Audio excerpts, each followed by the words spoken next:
She is absolutely an incredible person.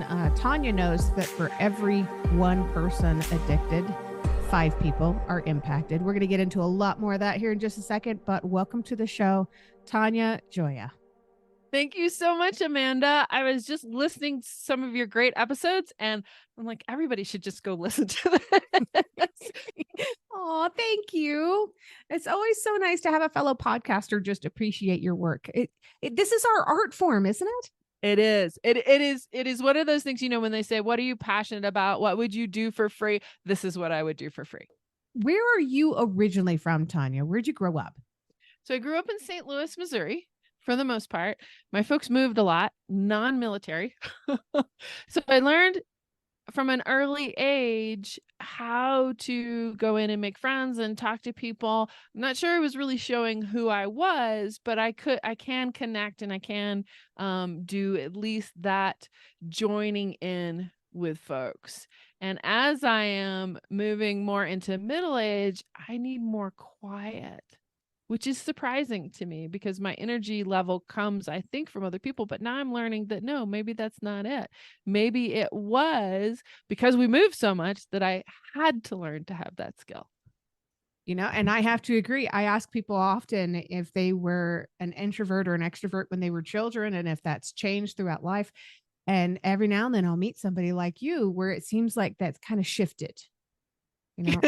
My mother would have said to you, Tanya will talk to anybody, and she talks all the time. And what I'm finding now is I do coaching, and I work online, and I do talk to people most of the day. But I'm finding now that if I don't reserve some time for me, some time to be in the Word, some time to meditate, some time to pray, some time to do that, my family gets a very cranky wife and mom. And they don't like that. And so I'm kind of looking at that going, okay, where do I need to make sure that I've turned off the podcast? I've turned this off. Go for a walk without something in my ears. Yeah. And it's so important to be able to do that, to recharge yourself and to feel just a little bit more grounded. Oh my gosh. Oh, and have you ever done a grounding practice?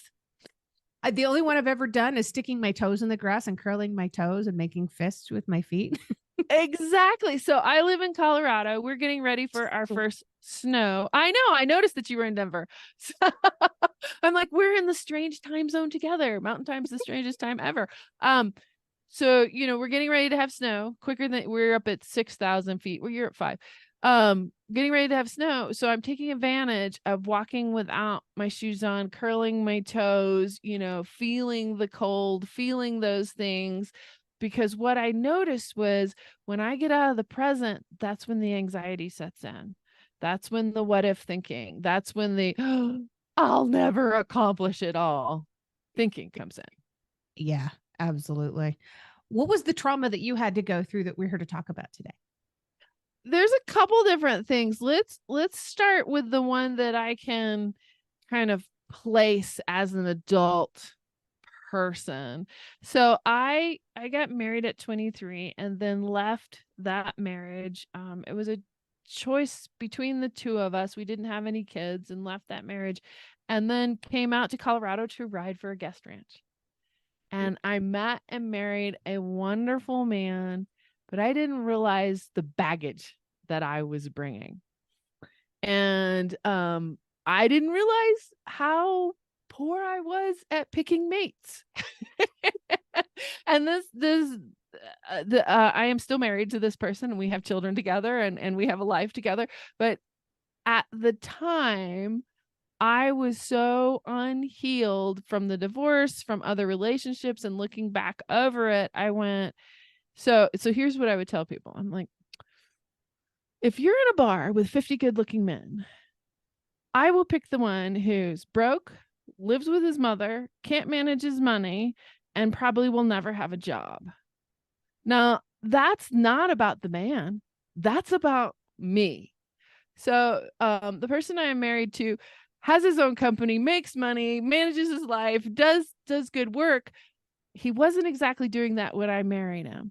And there were some addictions in there that I didn't realize the extent of, all of those types of pieces. So what we did was we took two very broken, traumatized people, put them together like this. And if you've heard of enmeshment theory, we did this enmeshment dance for quite some time, and through the birth of two children, to the point where we got to the point of cops, courts, and chickens. And that rocked my world. So there were restraining orders, there was no contact, there was supervised visitation, there was a lot of stuff. And as I began to look through that, I thought, this is what I see happening in families, and they want to pin it on, okay, if that person, the person who is showing the active addiction, gets well, then everything will be okay. What I completely realized was, even though you can't call me out in you're drinking too much, you're drugging too much, you're using porn, you're doing the, whatever those common ugly plants are, I was flipping crazy. I was controlling. I was to the point of physical violence. I was to the point of, I can't take this anymore, so I'm going to make you miserable and me miserable, because if you're not okay, then I'm not okay, and I can't make you okay, so then we're all going to be miserable. I mean, do you see the circle that's happening in here? And as I began to look at that, got some good therapy, worked with what was going on in my life and how I had had a sequence of relationships like this, I went, oh, this is really your problem. Not that he didn't have his own issues, but this is really your problem. So not only was I coming out of some childhood trauma, I recreated the trauma and traumatized my own children. So talk about just the knife to the heart when you pull all those things together and you look at it and you go, I'm a linchpin in here. I can make some changes. My changes will affect everybody else. And I can either choose to do this or choose to continue to perceive myself as a victim. And I was just done with victim. That, when I realized that's how I was living my life, I went, no, we're not going to be here anymore. And that I truly believe that's a choice that anybody can make. If you go back to Viktor Frankl's work, where he's in a concentration camp, he has nothing. And he says the one thing that humans always have control over is their attitude and how they think about themselves. So that whole shift is what led me into doing this work, because we want to point at the person who is doing the active addiction behaviors, like we do the prodigal son in the biblical story. He wishes the father was dead. He takes the inheritance. He runs off. He does riotous living. He does all that stuff. But the one who really doesn't get it is the righteous older brother. When he comes home, the father welcomes him, and the righteous older brother thumbs his nose at him and said, no, you owe me. This is not cool. There's no love there. There's no connection there. And that's what I was playing out. I was playing out, no, I'm the victim. There was a contract here. You're not doing what you're supposed to be doing. Instead of seeing, and I love when Brene Brown says this, everybody is doing the best that they can. And her husband even says it better. He says, I don't know if everybody's doing the best they can, but it really helps me to believe that they are and to treat them as a human being. I love that. It helps to break the pessimistic mindset too. Yeah. We look around us and we automatically assume the worst of people so often, specifically and especially when we're having a bad day. We're having a bad day, so clearly this person is just a joke. Well, and it's easy to pin it on them. And the reality is, bad things happen. I mean, look at your own story. Bad things happen. It does happen.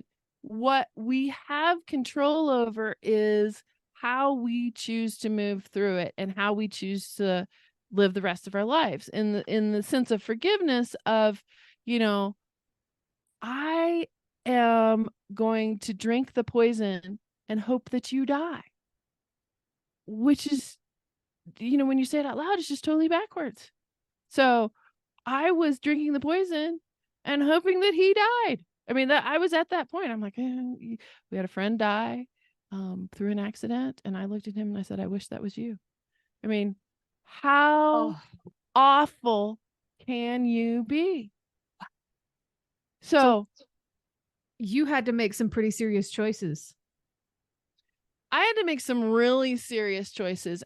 And I'll tell you one of the things, I worked as a mediator in the court system years before all of this happened.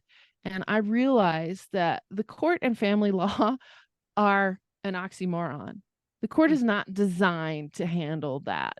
Contracts, all those types of things, but marriage really is not that kind of a contract. So I had to make decisions on how I wanted to show up, who I wanted to be. Was this something I wanted to salvage? Where was God telling me to be? How did I want to treat my children? And to walk away from this enormous shame that I felt about how I had been living my life. So I could kind of pin all the shame on him for a little while, but then I had to look at who I was, and I'm grateful for it. I think everybody has to do it at their own level, but it's still that the difference between shame and guilt. So shame is I am bad, which I don't believe anybody's bad, right? So yeah. I am bad. I will always do the wrong thing. I will fail. I am. I don't think we're created that way at all. I think we're fearfully and wonderfully made. Guilt is, I've done something bad. So to step out of my shame, to be able to solve the things that I had done and take responsibility for myself, for cleaning up my area, for looking at what I could change, because as much as we'd like to, we can't control them. And that's where I came to, houses are projects, men are not. Amen. And I had been choosing, like I said, I had been choosing someone who was hurting in hopes of trying to heal myself. I'm the only one who can do that. So in listening to that episode, and you asked her, you said, I'm leading the interview for you. You asked her, you said, well, what did you do? I did similar things to what she did. I had built a pretty strong community because my husband was pretty checked out by the time all this happened. I had built a strong community, did a lot of therapy, showed up at extra classes, showed up. There's one that's not even really offered anymore by Jeff Van Vonderen called Wounded by Shame, Healed by Grace, where he talks about the family systems dynamic and how we come in and we all get a job, and nobody likes to be out of a job, but you can change your job. And I thought, I want to change my job. I don't want to be nagging, complaining, justifying, blaming wife. That's not who I want to be. Certainly not what I wanted to show to my 3 and 5-year-old. Because who am I raising? I'm raising somebody else's husband. And if they married somebody like me, I'd be like, oh, okay, we just need to stop this right now. So this legacy generation really kicked in at that point. I'm like, all of this has got to shift. And it did. With grace, it did. With grace and a lot of hard work. We did tons of therapy. We had living in Colorado. You may or may not know this. The Betty Ford Clinic has a children's program for children who are dealing with parents who are crazy. And you go down there and they make it fun and you have a great time. And what children who grow up in homes where there's addiction don't really understand is you're told, this didn't really happen. You didn't really see this. Don't talk, don't feel, don't share. Right? So what we all began to learn were what feelings really looked like and how you could share and how to have that positive conversation. And my youngest at the time, and struggled a little while longer, facial expressions were confusing to him because what was coming out of the mouth was not the same thing that was happening on the, because if I say to you, Amanda, I really love you. If I say to you, Amanda, I really love you. Amanda, you are so sweet. I just love you. He was so confused. He's like, it's coming out, but I don't know what it really means.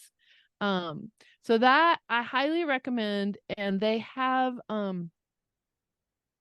virtual now, and they have some books that I always liken it to the Pirates of the Caribbean. And the first Pirates of the Caribbean, which is so long ago now, Jack Sparrow looks at the character, Orlando Bloom's character, and says, your father was a good man and a pirate. So when you're talking about addiction, you can love the person and hate the addiction. So it's separating those two things out and saying, yeah, I'm a good person. I have done some behaviors that I don't ever want to repeat again. Oh, that's beautiful. What was the most helpful thing? The Betty Ford Clinic was super helpful. We went through that as a family twice. That was really helpful. They are very good at what they do, especially if you have kids under 14, super helpful. The other piece that I really had to work through was that shame piece. So getting with a therapist, and years later, I did some EMDR, which I would highly, highly recommend to anybody, as well as some somatic work. And then there's a prayer ministry called a Sozo ministry. And Sozo is about being healed, sealed, and delivered. So when Jesus heals the 10 lepers, only one of them comes back and says, thank you. And he is delivered from what in biblical terms you would call the sinful nature. He's delivered from missing the mark on who he is, right? So in the Sozo ministry, it's a prayer ministry where you've got people helping you process through prayer what's going on in your life. And it has been amazingly healing. I've been doing it for the last 15, 16 years. And you can just look at it's SOZO. You can look it up on the web, and there are people all over. I think there are people all over the world that do it. The key to it, if you have no religious background, the key to it is very much like the EMDR in that you're not trying to re-traumatize. What you're doing is going back with your adult self and looking at the scenario and telling that child self or the dysregulated self, we've got this. We can figure out how to work through this. You don't have to live here in your grievance story anymore. That's what it begins to shift. And so the higher power, knowing that you're not the center of the universe and it's not your responsibility to save or heal somebody else, it is your responsibility to heal yourself. That was super freeing. Have you always been a believer? Did you grow up in the church? I grew up in the church, walked away, as kind of most people do, somewhere between 18, 20, and stayed away stayed away for a while, went to college, did the things you do in college, picked up the men who had no job, were living with their mother, all those types of things, picked up all those guys. And then as getting married, so I got married in our society relatively late, the second time when I knew I wanted kids at 35. So when he proposed, I said, this is a package deal. we get married and we have kids. This is not an option. I'm 35. I need a baby. We're going to do this. So as those guys started coming along, I thought, okay, we need structure. But I had been, in fact, it was my husband who brought me back into the church, really. So that faith piece has always been there. And I in no way think everybody should believe the way I believe. What I am advocating is find something outside of yourself so that you can get outside of your head Because if we think we're the center of the universe, which is highly appropriate for your 3-year-old walking around, right? They are the center of the universe. But get out of your head so that you can see things more as they really are, rather than with whatever lens you've put up. That is such fantastic advice. Did you have any mentors or anybody like that kind of guiding you through everything? Shoot. I grabbed anybody and everybody who would listen. I'm like, okay, what have you got to offer me? So I highly recommend mentors, and you'll find them in unusual places. So one of the things I say is, who are you not willing to hear Jesus from? Now, when Jesus came, he spoke to the beggars and the prostitutes and the tax collectors, all the people who were unrespectable in his society. So when a lot of this happened, I was already in good community. I was already attending Al-Anon. I had a sponsor. I had, people around me, and I just sunk down into that. So that was super important. Then we started actively looking for, here's what I think people miss, actively looking for couples who had gone through damage like this and come out together. We started having them over for dinner, and we were really candid. We're like, look, we don't get it. So talk us through. How did you overcome this stuff? How did you work through all of this? Actively started seeking that out. Since then, I've done a heck of a lot of personal coaching, have a spiritual director. I still have a sponsor, thank goodness, still show up at Celebrate Recovery. And then we had a delightful opportunity. Celebrate Recovery is a Christian 12-step process that came out of Saddleback Church over in California.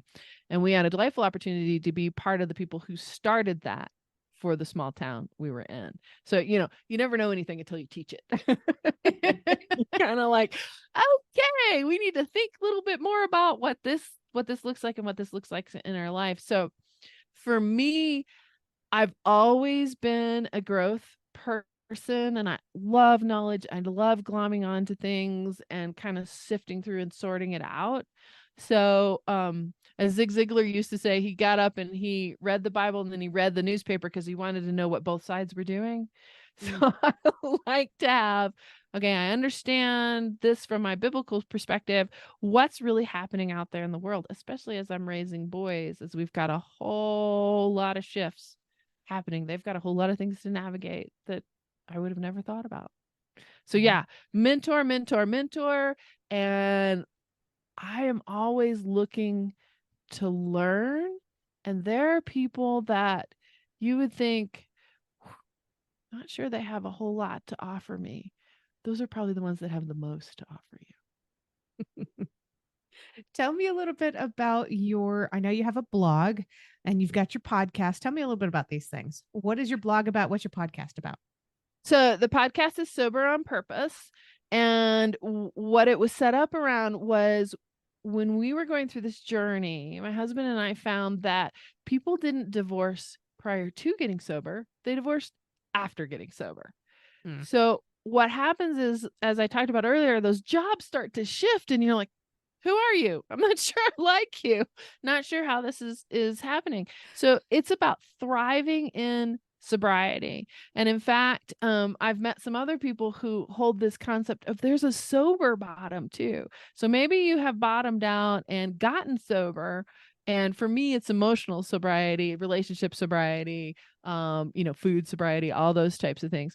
Maybe you've gotten sober, but maybe you've just switched addictions, or maybe you're wandering around going, I think life was better when I was doing this.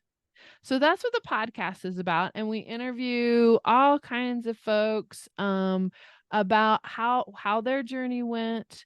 We look at things from intimacy to boundaries to raising kids, parenting, and what it really means to be in alignment with yourself, alignment with God, and how are you going to show up in the world because of that? Because we're all here for a reason. We're all here and have a purpose. It's when you become purposeless that you begin to grab onto resources instead of going to the source, and you're grabbing onto these resources, but it's like a dinghy with a boat dinghy with a hole in it. It just keeps taking you down and down and down. So that's what that's about. And then can I talk about the summit I'm doing? Yes. So the Blessed Family Recovery Summit. Talk about a name that I regret at this point. But the Blessed Family Recovery Summit is happening December 6th, 7th, and 8th. And it is a free summit.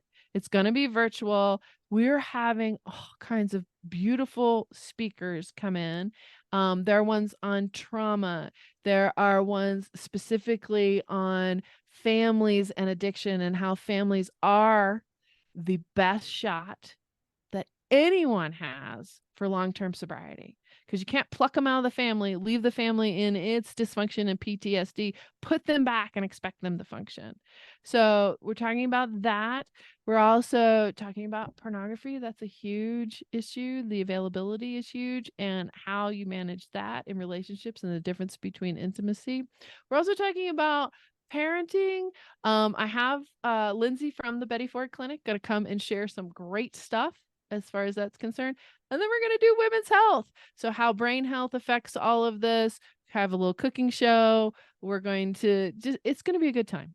That sounds fantastic. And, just a little tidbit there back on the subject of pornography. A lot of people don't realize that more than 85% of modern pornography is made using survivors of human trafficking like me.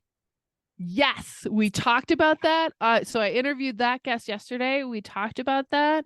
And she said also that people don't realize is that women are 1 in 3.